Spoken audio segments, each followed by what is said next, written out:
Um salve a todos do canal Histórias de Entidades. Pessoal, olha que bacana a história que a gente vai trazer aqui hoje. Sim, vamos falar de uma pombogira e, no caso, Maria Padilha das Almas. Sim, Pombogira Maria Padilha das Almas. Muita gente pediu essa história, a gente resolveu trazer aqui para vocês. Nesse vídeo aqui, pessoal, a gente traz relatos, de sua história em vida, como ela viveu, como ela desencarnou, como foi a sua trajetória enquanto viva, tá ok? E é claro, trazemos grandes outras informações, como quais são as características dessa entidade, como ela trabalha, qual é o seu campo de atuação, enfim, trazemos o máximo de conteúdo para vocês compreenderem, entenderem sobre a entidade. Antes de mais nada, pedimos que você curta, compartilhe esse vídeo e, é claro, não se esquecer de se inscrever aqui no canal, tá ok, pessoal? Isso é muito importante. Lembrando aí que trazemos histórias toda semana, tá? E se você tiver alguma sugestão, traz a história de tal entidade, enfim, basta deixar aí na sugestão desse ou de qualquer vídeo postado aqui no canal. E sabe o que é mais curioso, pessoal? Depois desse vídeo a gente traz também o quê? As características dos médiuns que trabalham com a Pombogira das Almas. Sim, como esses médiuns são, quais são as personalidades, como esses médiuns são na vida amorosa. Até então são coisas bem bacanas para você poder entender um pouco mais, tanto você como essas pessoas, Então, acompanhe esse vídeo, tá bom? E, sem muitas delongas, vamos aqui falar sobre a Pombogira Maria Padilha das Almas.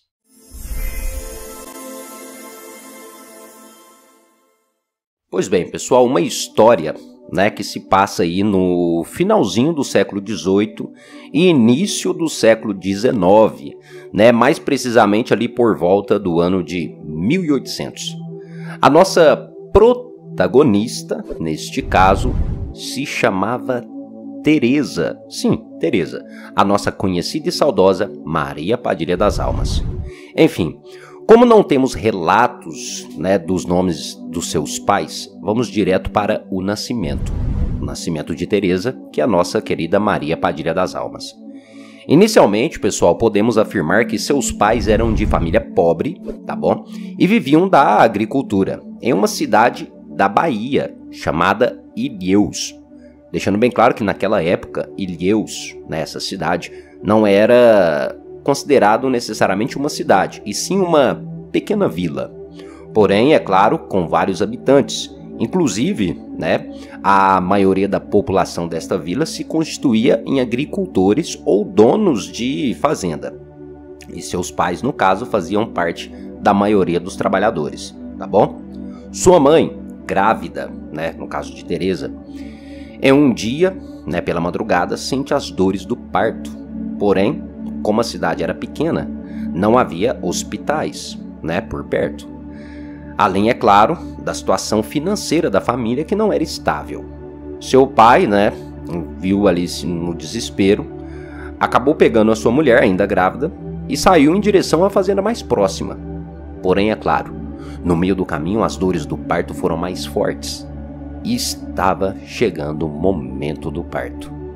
No desespero, o pai da Teresa pede ajuda às casas próximas. E por incrível que pareça, acaba aparecendo, ele acaba se deparando com uma parteira, na qual ajuda o casal e realiza o parto. Um fato curioso é que no momento do parto, a mãe de Teresa já não tinha forças para andar. Foi quando ela se escora em um monte de terra. Sim, e ali mesmo dá à luz a sua filha. É até então por esse motivo que nossa querida Maria Padilha das Almas em vida recebe o nome de Teresa, que na verdade significa veio da terra, ou tudo que é da terra voltará para a terra. Isso pelo fato da sua mãe ter dado à luz, escorada em um monte de terra. Sua infância, por outro lado, foi, vamos dizer assim, uma infância comum, apesar de muitas dificuldades. Porém, ali aos seus 17 anos de idade, uma tragédia acontece na vida de Teresa. Seus pais acabam falecendo em um acidente de trabalho, no qual a lavoura, onde ambos trabalhavam, havia se incendiado. e seus pais, infelizmente, não conseguiram escapar. Neste tempo, infelizmente, Teresa se encontra agora perdida, no caso sozinha, sem ninguém, e infelizmente sem trabalho. Pois, como a fazenda também havia pegado fogo, muitos dos trabalhadores ficaram sem emprego e, é claro, sem fonte de renda. Isso incluía a nossa querida e saudosa Teresa. Nesta época, muitos daqueles trabalhadores optaram por procurar cidades ao redor em busca de emprego. E de uma nova vida também. Porém, Teresa, sem uma solução viável, se entrega à vida da prostituição. No caso, o único meio, que a mesma havia encontrado para sobreviver. E assim, ela fica por 1 ano em sua cidade, trabalhando como prostituta. Lembrando que, antes de Teresa entrar na vida da prostituição, ela havia ficado em um orfanato. Sim, em um orfanato, conduzido pela igreja. Pois, como seus pais eram católicos praticantes, quando o fato dos seus pais terem falecido aconteceu, a Igreja Católica acolheu Teresa e ficou com ela durante 1 ano. Porém, com o tempo, e com a idade de Teresa, avançando, dificilmente ela seria adotada. Então, por este motivo, aquele orfanato, não teve outra solução a não ser mandar Teresa embora. Foi aí sim, neste período, que Teresa, sem meios de se sustentar, entra na vida da prostituição, para que assim pudesse ter meios de sustento. Porém, como aquela cidade, que até então era pequena, no caso apenas uma vila, as pessoas já falavam sobre Teresa, e ela não se sentia confortável com isso, pois ela sonhava sim em um dia construir a sua família. E isso fez com que ela mudasse para outra cidade, na esperança de que ninguém a conhecesse, e assim ela pudesse futuramente ter a sua vida, e trabalhar, é claro, sem que ninguém ficasse julgando desta forma. Ela vai então para São Paulo. Sim, uma cidade que nesse período estava crescendo fortemente. Este foi um período onde Teresa não chegou a sofrer tanto, pois mesmo não conhecendo a nova cidade, onde agora se encontrava, não foi difícil encontrar um novo lar, por assim dizer. Vamos dar um exemplo. Teresa chega em São Paulo, ela encontra uma mulher chamada Quitéria, sim, dona de um famoso cabaré, onde que rapidamente foi convidada a trabalhar. Lembrando que Teresa agora já tinha seus 18 anos, e além disso, era uma jovem bonita e que chamava muita atenção. Sua pele era clara, seus cabelos eram longos, ou seja, para a época era uma típica mulher cobiçada por qualquer homem. E assim foi feito. Teresa agora era uma prostituta da casa de Dona Quitéria. O interessante é que neste cabaré, as meninas que trabalhavam ali não utilizavam seus nomes verdadeiros, e sim codinomes, por assim dizer, Era um meio que as mesmas encontravam até para não serem reconhecidas, caso elas quisessem constituir uma família futuramente. Vamos dar esse exemplo. E era isso mesmo que Teresa queria. Ela estava obstinada a conseguir um dinheiro e assim construir a sua família, Conhecer um amor e assim poder viver a sua vida naturalmente, sem ter que se deitar com qualquer homem e, claro, sem amor. Teresa, que naquele momento ainda não possuía um codinome, ouviu falar muito pelos homens da região do nome de Maria Padilha de Abarro. Sim, Maria Padilha de Abarro, aquela famosa Padilha que conhecemos. Ela percebeu que esses homens falavam muito bem desta mulher e elogiavam a sua beleza. Teresa não pensou 2 vezes e começou a utilizar este nome, tanto, é claro, para esconder a sua identidade, como também uma forma de atrair mais clientes. Então, a partir daquele momento, Teresa agora era conhecida como Maria Padilha, apenas Maria Padilha. Este, até então, é um dos motivos o porquê, hoje em dia, essa entidade se manifesta dentro dos terreiros como Maria Padilha. Mas, enfim, o tempo se passa e nossa querida Maria Padilha começa a criar fama, admiradores e, claro, que ela queria: dinheiro. Agora ela podia sim constituir ou construir a sua família e ter uma vida comum, como ela queria tanto, né? Só que tinha um porém. Maria se encontrava em um impasse amoroso. Pois durante o tempo que Maria passava trabalhando no cabaré, ela acaba meio que se apaixonando.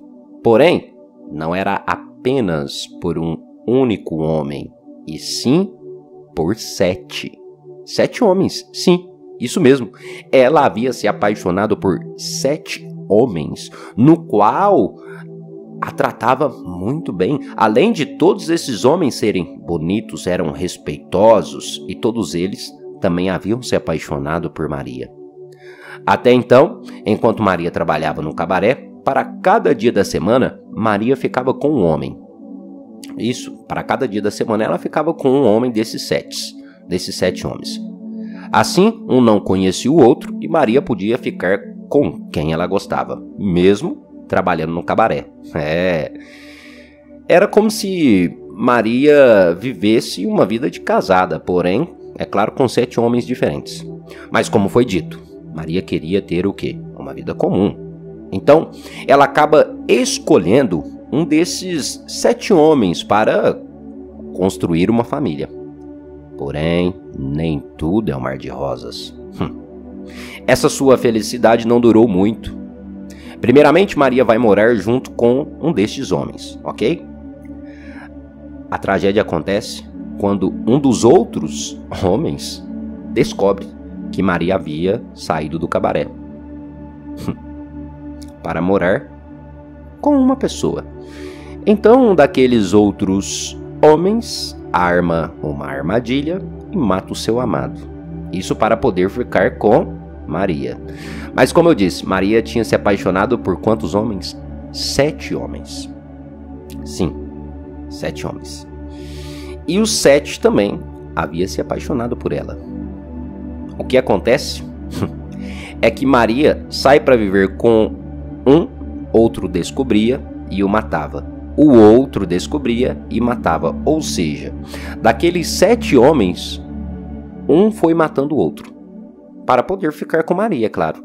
E no final, sobrou o último, na qual Maria começou a viver. Seu nome era Pedro. Sim, um homem chamado Pedro, que por sinal carregava o título de conde, um homem com posses e cobiçado também por outras mulheres. Neste período, a vida de Teresa, ou seja, a vida de Maria, né, era assim maravilhosa, que ela estava com seu novo amor, né? Até então, este homem, Pedro, a conhecia apenas como Teresa, tá? Nessa época, Teresa, no caso a nossa querida Maria, já teria voltado a frequentar a igreja, tá? Tinha belas roupas e era tratada como uma rainha. Mas como eu disse a vocês, Maria também era uma linda mulher. E além de ser muito amada por seu marido, ela também era cobiçada por muitos homens. E foi devido a isso que um triste fato aconteceu. Como neste período, tá? Maria voltara a frequentar a igreja, e em uma bela tarde de domingo, quando Maria estava saindo da igreja, após uma confissão, um homem a aborda logo na entrada da igreja e lhe rouba um beijo dizendo que era linda, enfim. Maria, claro, fica indignada. Porém, seu marido, Pedro, estava logo atrás e vê aquele ocorrido. E com raiva e ódio do que aconteceu, Pedro, seu esposo, vai em direção ao homem e começa uma discussão. E no meio disso tudo, este homem saca uma arma e atira em Pedro, que cai logo na entrada daquela pequena capela. Maria fica desolada, pois Pedro era o último homem daqueles 7, né, que ela havia se apaixonado. Porém, um fato acontece. Pedro, caído ao chão, em seu último suspiro de vida, chama Maria para próximo e diz assim, bem baixinho, no seu último suspiro: se eu não posso ter o seu amor, ninguém mais o terá. e nas suas últimas forças, ele saca um punhal de sua roupa e crava no coração de Maria, fazendo assim com que os dois morressem ali mesmo, na porta da igreja. Olha que interessante. Ao desencarnar, o seu espírito fica um pouco perdido, sem entender ao certo o que havia acontecido. Porém, é claro, ela recebe a ajuda de uma de suas amigas, na qual chamada de Maria Quitéria. Sim, ela recebe a ajuda de Maria Quitéria, que a coloca em um caminho correto, lhe entregando a missão de ajudar todos aqueles que não conseguiram seguir a sua vida amorosa. O mais interessante é que agora seu nome era Maria Padilha das Almas, pois um fato curioso é que onde o seu espírito estava, ele era acompanhado por 7 almas, na qual obedeciam Maria. E estas almas eram aqueles 7 homens que em vida amavam Maria, e mesmo depois da morte, ainda continuavam a acompanhá-la. Então, agora Maria, além de ser um espírito extremamente evoluído e que ajuda a muitos, ela também tinha a facilidade para conduzir todo o tipo de espírito, de alma, além de trabalhar junto com as mesmas. Tá aí, pessoal, um pouquinho da história desta grande e magnífica entidade, Maria Padilha das Almas. Eu achei bem curioso.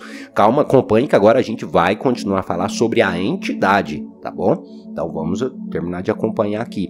E não esqueça que logo depois desse vídeo, após esse vídeo, a gente vai soltar aqui no canal as características dos médios que trabalham com essa entidade, tá bom? Então não esqueça de curtir, de compartilhar e se inscrever para você não perder o conteúdo. E o que você achou da história? Um pouco triste? Um pouco diferente? Deixe nos comentários. Mas enfim, continuando. Maria Padilha das Almas. Seu campo de atuação, é claro, é as almas, e os lugares são os mais variados possíveis, incluindo matas, estradas, encruzilhadas, cemitérios e até mesmo rios, lagos ou cachoeiras, enfim, pois almas se encontram em qualquer ambiente. O seu foco de trabalho é sempre direcionado ao emocional e ao psicológico, porém, também contém um grande conhecimento sobre a feitiçaria e a bruxaria, tá bom? Ao se manifestar em um terreiro, pode se apresentar de várias formas. Em algumas situações, pode se manifestar como uma entidade mais jovial, que gosta de dançar, de conversar, sempre alegre e descontraída. Mas pode também se apresentar se portando ser um pouco mais velha, com um semblante mais sério, sem muitas gargalhadas e com uma conversa mais direta. No caso, é claro, isso vai depender muito de qual será a finalidade do seu trabalho. É uma entidade amiga, conselheira e odeia que seus filhos sejam desprezados, certo? Adora beber, é claro, champanhe, porém pode também fazer o uso de bebidas mais fortes, como o uísque ou até mesmo a cachaça. Normalmente, é claro, se faz o uso do cigarro ou da cigarrilha. As suas oferendas são feitas em diversos lugares, porém os seus médios têm o costume de ofertá-la em cruzeiros ou dentro do cemitério. Suas vestes, suas roupas, podem também ser as mais variadas possíveis, Isso vai depender do médio e também da cultura, pois se utiliza de saias tradicionais, de cores vermelha e preta, e, em algumas manifestações, pode-se fazer o uso das cores branca e preta, tá bom? As suas cores de vela, no caso, são as mesmas também, tanto o vermelho e preto como o branco e preto. Um fato curioso desta entidade é que na maioria de suas oferendas é acrescentado a água, elemento na qual a mesma entidade utiliza bastante, tá bom? A sua forma astral é de uma bela jovem, de pele clara e cabelos longos, tá bom? Melhor dia, direcionado a esta entidade, melhor dia da semana, seria a segunda-feira, dia também direcionado às almas. O melhor horário, para uma conexão maior com esta força, com esta entidade, são 2 horários, às 6 horas da manhã ou 6 horas da tarde, tá bom? Que é o horário de mudança de vibração e abertura de portais, certo? Tá aí, pessoal, um pouquinho aí sobre essa entidade. Eu espero que vocês tenham gostado. Em breve a gente já vai estar colocando aqui no canal quais são as características dos médiums, né, da Pombogira Maria Padilha das Almas. Então não esqueçam de acompanhar esse canal aqui, tá bom? Compartilhar esse vídeo. E quando for se inscrever, pessoal, ative ali as notificações para que você não perca os vídeos que a gente posta aqui, tá bom? É isso, pessoal. Espero que todos tenham gostado. Muito obrigado a cada um de vocês. Até o nosso próximo vídeo. E salve e laroie a nossa Pombogira Maria Padilha das Almas.